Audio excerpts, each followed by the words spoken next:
Good morning, everyone. In today's editorial, we are going to talk about one of the important topics that is related to COVID 19 vaccination, or you can say that roll out of COVID 19 vaccines. Before we start discussing this editorial, let me take you to the background of this editorial.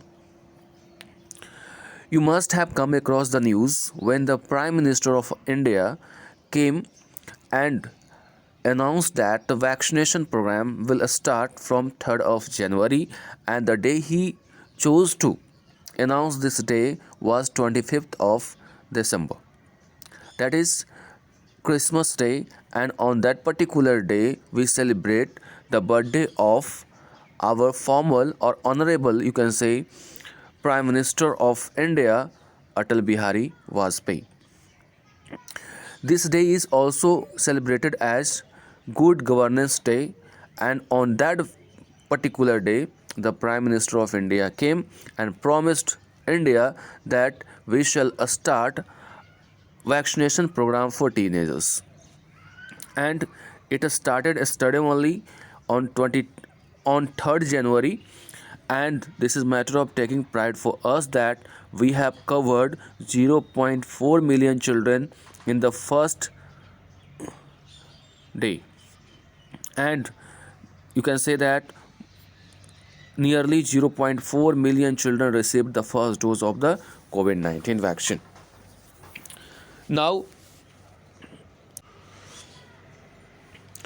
as we all know that we have to cover nearly 75 million teenagers aged group 15 to 17 years. So this is going to be a huge affair to be deal with. Now let me make you understand this editorial in English, means we will use both Hindi and English languages. The very first thing that we are going to discuss the heading, and heading you can see widening the safety net. Widening means what? To escalate या विस्तारित करना, you can say. किस चीज़ को विस्तारित करना है? Safety net को. What does it mean? Safety net, net you must know, जाल, यानी सुरक्षा के जो जाल हैं उसको और क्या करना है? वाइडन करना है, विस्तारित करना है. यानी जो सुरक्षा कवच है उसको और क्या करना है? उसका दायरा जो है उसको बढ़ाना होगा. As I have already told you that we are going to talk about the rollout of COVID-19 vaccines or for healthcare workers. Although it is written for healthcare workers only, but we are going to discuss COVID-19 vaccination for teenagers also. So let me deal with these two lines. The need to test other vaccines as an additional dose in adults is overwhelming. The need to test other vaccines, यानी दूसरे vaccines को भी test करना. Test का मतलब उसको trial पे लाना. As an additional dose. Additional dose means what?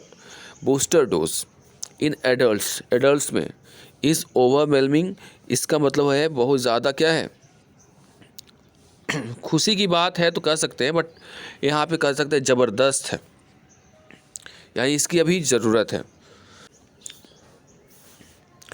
यानी जो ज़रूरत है अभी वो ये ज़रूरत है कि नए जो डोज़ हैं, एडिशनल डोज़ हैं, उनके लिए आप दूसरे जो और भी वैक्सीन्स हैं उसको भी क्या करें?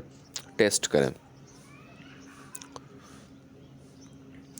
Nearly a year after the rollout of COVID-19 vaccines for healthcare workers, the primary vaccination schedule to cover 75 million teenagers aged 15 to 70 years began across the country on January 3rd. Let me remind you, on 16th of January last year, we started, or the rollout of vaccination took place. यानी पिछले साल 16 जनवरी से vaccination शुरू हुआ था. मुझे याद है, मैंने एडिटोरियल को पढ़ाया था, और करीब 1 साल होने जा रहे हैं अब. तब 75 मिलियंस जो टीनेजर्स हैं उसको, जो 15 से 17 ईयर्स के ग्रुप में हैं, उनको कवर करने के लिए भारत में जनवरी 3rd को वैक्सीन रोल आउट किया गया. यानी यही चीज़ यहाँ पे लिखा हुआ है कि nearly a year after roll out, यानी जो रोल आउट का मतलब होता है लॉन्च, यानी कोविड-19 वैक्सीन का जो लॉन्च हुआ था पिछले साल, वो 1 साल करीब हो गए थे और स्टार्टिंग में हुआ था हेल्थ केयर वर्कर्स के लिए, ठीक है। उसके बाद जो primary vaccination schedule to cover 75 million teenagers, और जो प्राथमिक वैक्सीनेशन का एक कार्यक्रम है, इसके अंतर्गत 75 मिलियन टीनेजर्स को, जो कि 15 से 17 ईयर्स के एज ग्रुप में आते हैं, उनको कवर करना है और इसकी शुरुआत जनवरी 3 से हो चुकी है। Nearly 0.4 million children received the first dose on the first day. करीब 0.4 मिलियन बच्चे हैं जो पहले दिन फर्स्ट डोज के साथ वैक्सीनेटेड हो गए, with all adults age 18 years and above already being covered. और भी जो एडल्ट्स हैं 18 साल या 18 साल के जो ऊपर के हैं, उनको भी कवर किया जा रहा है। The inclusion of teenagers has reduced the eligibility age group to 15। इसमें जो शामिल करने का जो एज ग्रुप किया गया टीनेजर्स का, वो कम करके अब कितना कर दिया गया है, 15 कर दिया गया था।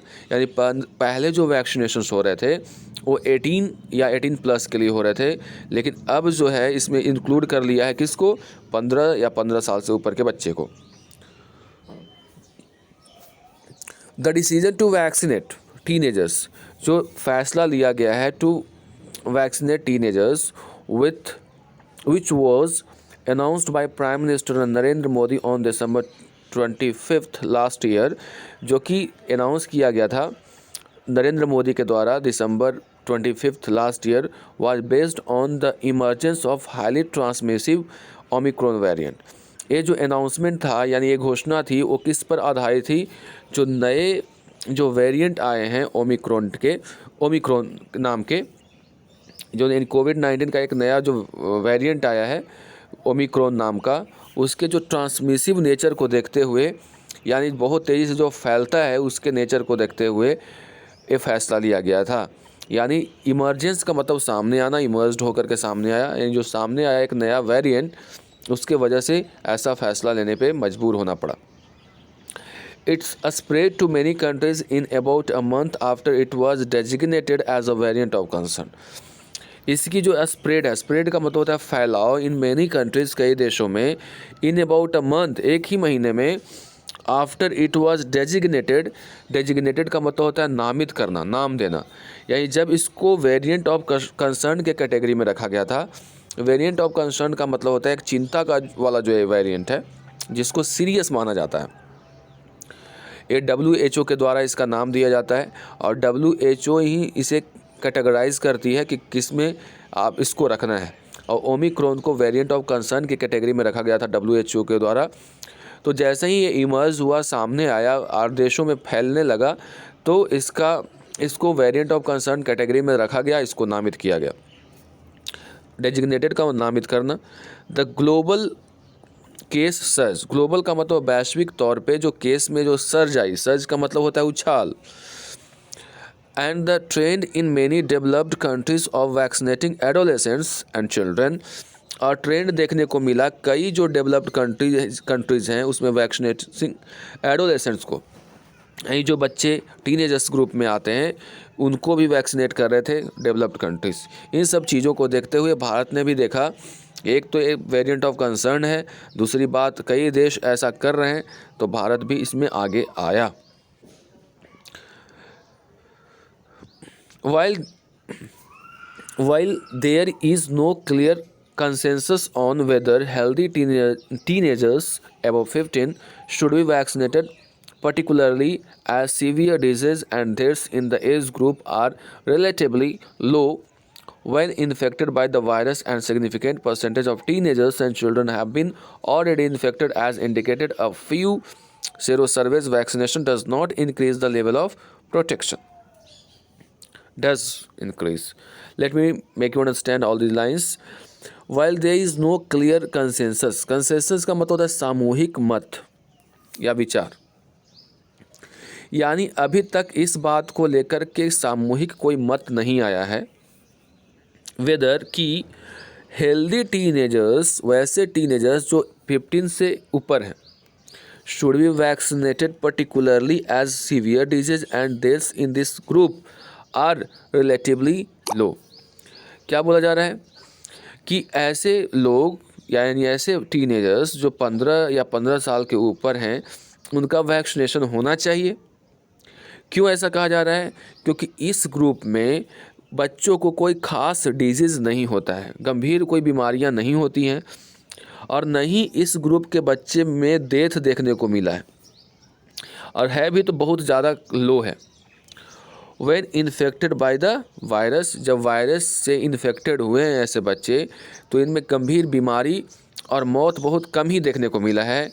And a significant percentage of teenagers and children have been already infected, और अच्छी खासी जो संख्या है टीनेजर्स की और चिल्ड्रन की जो ऑलरेडी इन्फेक्टेड हैं, यानी उनको कोरोना वायरस का इन्फेक्शन अटैक किया है। Has indicated by a few sero surveys, क्योंकि इस बात को दर्शाया गया है कई सर्वेज में, जो सीरम इंस्टीट्यूट के सर्वेज होते हैं उसको भी सीरो सर्वेज कहा जाता है। सीरो स्टैंड्स फॉर सीरम, यानी कई ऐसे सर्वेज हुए हैं जिसमें देखने को मिला है कि ऐसे ग्रुप के बच्चे जब उनको कोरोना वायरस का इन्फेक्शन होता है तो इनमें मृत्यु दर बहुत कम देखने को मिली है और बहुत कम ही लोग इससे गंभीर रूप से बीमार भी पड़े हैं, और कई लोग ऑलरेडी इससे इन्फेक्टेड भी हैं, हो चुके हैं, ऐसा इंडिकेट किया गया है कई सर्वेज में। Vaccination does not increase the level of protection, लेकिन वैक्सीनेशन जो है जो प्रोटेक्शन का लेवल को बढ़ा सकता है। Unlike in the case of adults who were vaccinated with 1 or 2 vaccines, unlike means उसके just not like मतलब उसके जैसा नहीं। In the case of adults के केस के विपरीत who were vaccinated with 1 or 2 vaccines, Covishield और Covaxin, teenagers will be administered only Covaxin. यानी जो एडल्ट्स के केस में बात करें तो हम लोग जब बात करें 18+ की बात करें तो उसमें हम लोगों को कुछ लोगों को कोविशील्ड दिया गया था, कुछ लोगों को कोवैक्सीन दिया गया था, लेकिन इसके विपरीत जो 15 से 17 साल के जो बच्चे हैं उनके लिए केवल कोवैक्सीन ही उपलब्ध है, यानी उनको कोवैक्सीन ही केवल देना है, उनको कोविशील्ड नहीं देना है। It was found to be safe and immunogenic in teenagers. ये फाइंड किया गया है, इससे पता लगा है, यानी इसके बारे में अध्ययन हुआ है कि बच्चों के लिए सेफ़ है, सुरक्षित है और इम्यूनोजेनिक है, यानी इम्यूनाइजेशन के लिए यानी रोग प्रतिरोधी क्षमता को प्राप्त करने के लिए टीनेजर्स में ज़रूरी है, यानी ये सही है। During phase 2/3 of the clinical trial, only 175 adolescents aged 12 to 18 years were studied, और जो ड्यूरिंग फेज़ 2/3 3 में से दूसरा जो फेज़ था करीब 175 एडोलेसेंट्स जो कि 12 से 18 ईयर्स के ग्रुप पे थे उस पर स्टडी किया गया था। Next,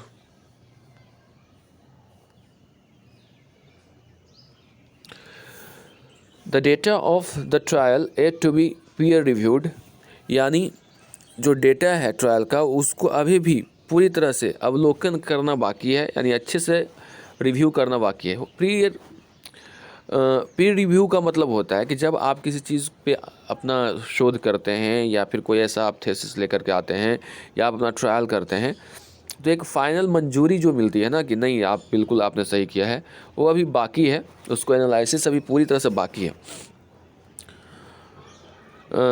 were posted on a pre print server on December 29। ये जो डेटा है उसको अपलोड कर दिया गया है, पोस्ट कर दिया गया है दिसंबर 29 को। As in the case of adults the eligible teenagers will receive the second dose 28 days after the first dose, और जो एलिजिबल टीनेजर्स हैं उनको फर्स्ट डोज मिलने के बाद 28 दिनों के बाद दूसरा डोज मिलेगा। Besides providing teenagers with the primary vaccines, healthcare and frontline workers and those above 60 years with comorbidities will be provided with a precaution dose. Besides मतलब होता है के अलावे, यानी टीनेजर्स के जो प्राइमरी वैक्सीन के जो डोज हैं उसके अलावे जो हेल्थ केयर वर्कर्स हैं या फ्रंट लाइन वर्कर्स हैं या फिर वो ऐसे लोग जो 60 ईयर्स के हैं या उससे ऊपर हैं या फिर जिनको कोमॉर्बिडिटीज़ हैं और भी उसके साथ कई रोग हैं, उनको क्या किया जाएगा, प्रिकॉशन डोज दिया जाना है. Providing Covaxin as the precaution dose to all the people who have received the same vaccine as a part of the primary vaccine schedule, significantly called as homogeneous vaccine booster. कहा जा रहा है कि वैसे लोग जिनको प्रिकॉशन डोज देना है और वो लोग को कौन सा दिया जाएगा, कोवैक्सीन. किनको, वैसे लोगों को जो कि अब सेम वैक्सीन यानी कोवैक्सीन ही रिसीव किया है जब प्राइमरी वैक्सीनेशन चल रहा था, यानी फर्स्ट और सेकेंड डोज में उनको कोवैक्सीन दिया गया था. तो जो प्रिकॉशन डोज है यानी जिसको बूस्टर डोज भी कहा जा रहा है, उसमें भी उनको कोवैक्सीन ही दिया जाएगा.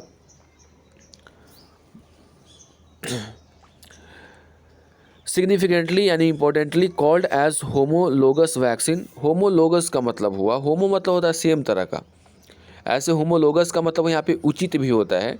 तो एक उनके लिए उचित वैक्सीन बूस्टर होगा, यानी वैसे लोग जिनको कोवैक्सीन मिली थी उनको कोवैक्सीन ही बूस्टर डोज के तौर पे देना एक उचित वैक्सीन बूस्टर होगा.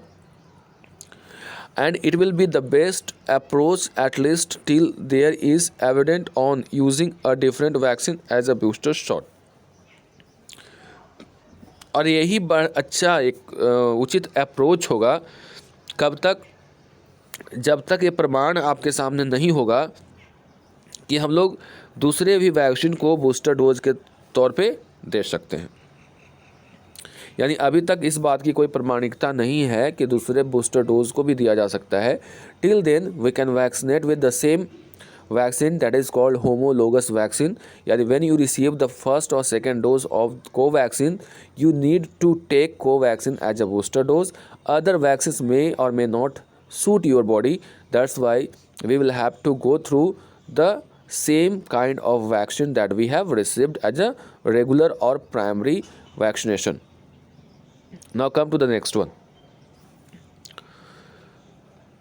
Though Covaxin accounts for only around 10% of the doses administered till date, अभी तक जितने भी डोजेस दिए गए हैं उसमें कोवैक्सीन का केवल 10% ही योगदान है. The scientific bodies need to factor in vaccine availability too. अब जो साइंटिफिक बॉडीज़ हैं यानी जो इस पे काम कर रहे हैं उनको इसके अवेलेबिलिटी पर भी क्या करना होगा, ध्यान देना होगा. This becomes particularly important as only Covaxin is used for vaccinating teenagers. और ये इम्पॉर्टेंट इसलिए हो गया है क्योंकि केवल कोवैक्सीन ही टीनेजर्स को दी जाने वाली है. And its production is very limited in comparison to Covishield. लेकिन इसका जो प्रोडक्शन है बहुत ही लिमिटेड है, किसके कंपेयर में, कोविशील्ड के कंपेयर में. यानी कोविशील्ड जो है 90% लोगों को वैक्सीनेट किया है जबकि केवल इसका योगदान 10% ही है. तो सोचिए अभी तक जो वैक्सीनेशन में कोवैक्सीन बहुत कम उपलब्ध हो पाई है, इसलिए अभी इसके प्रोडक्शन पे जोर देने की ज़रूरत है क्योंकि इसकी लिमिट जो है उसका जो दायरा है उसको बढ़ाना पड़ेगा, जैसा कि स्टार्टिंग में ही आपने हेडिंग में ही देखा था. The compulsion to test other vaccine that can be used in place of Covaxin as an additional dose in adults is therefore overwhelming. और एक कंपल्सन है यानी मजबूरी है कि दूसरे भी वैक्सीन को टेस्ट करना जो कि दिया जा सकता है कोवैक्सीन के जगह पे, किसको, एडिशनल डोज के तौर पे एडल्ट्स को, वो भी क्या है, ओवरवेलमिंग है यानी स्वागत योग्य है. यानी एक एक्साइटमेंट से भरा हुआ है, ज़बरदस्त सोच है. ओवरवेलमिंग अलग अलग तरीके से मीनिंग देता है. ऐसे ज़बरदस्त इसका मीनिंग होता है, बहुत अच्छा होता है, स्वागत योग्य हो सकता है, खुशी की बात है, बहुत सारे वर्ड्स इसके मीनिंग आ सकते हैं.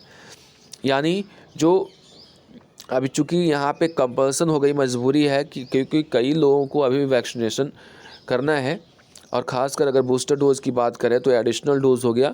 तो इसके लिए चाहिए क्या कि और भी कुछ जो वैक्सीन्स हैं उसका भी ट्रायल सही से हो, उसका टेस्ट हो. The approval of 2 additional vaccines, मंजूरी बोलते हैं अप्रूवल को, 2 एडिशनल जो वैक्सीन है उसकी जो अप्रूवल मिली है, which are manufactured using different vaccine platform, जिसका मैन्युफैक्चर होता है अलग अलग वैक्सीन प्लेटफॉर्म्स पे, will further lessen the reliance on Covaxin for primary vaccination of adults, जो कि क्या करेगा, आगे कम करेगा हमारी जो निर्भरता, रिलायंस का मतलब होता है निर्भरता ऑन कोवैक्सीन, यानी कोवैक्सीन पे पूरी तरह जो निर्भरता है उसको कम करेगा, फॉर प्राइमरी यानी प्राथमिक vaccination of adults, thus ensuring that the vaccination program for teenagers does not suffer from shortage of midway। और इस बात को सुनिश्चित करना होगा कि जो वैक्सीनेशन का हमारा जो प्रोग्राम है टीनेजर्स के लिए वो सफ़र ना करे शॉर्टेजेस के कारण, यानी वैक्सीनेशन की कमी के कारण सफ़र ना करे। मिडवे मतलब होता है बीच के रास्ते में। तो इस तरह से आपने देखा कि आज के एडिटोरियल में कोवैक्सीन के रोल आउट यानी जो टीनेजर्स के लिए रोल आउट की बात हुई है, और साथ ही जो हमारे हेल्थ केयर वर्कर्स हैं, फ्रंटलाइन वर्कर्स हैं, वैसे लोग जो मोरबिडिटीज़ के साथ हैं, 60+ है, सब के लिए वैक्सीनेशन की बात हो रही है, और इस ओमिक्रॉन से हम लोग को फाइट करना है। चलिए मिलते हैं अगले एडिटोरियल में। Till then good bye.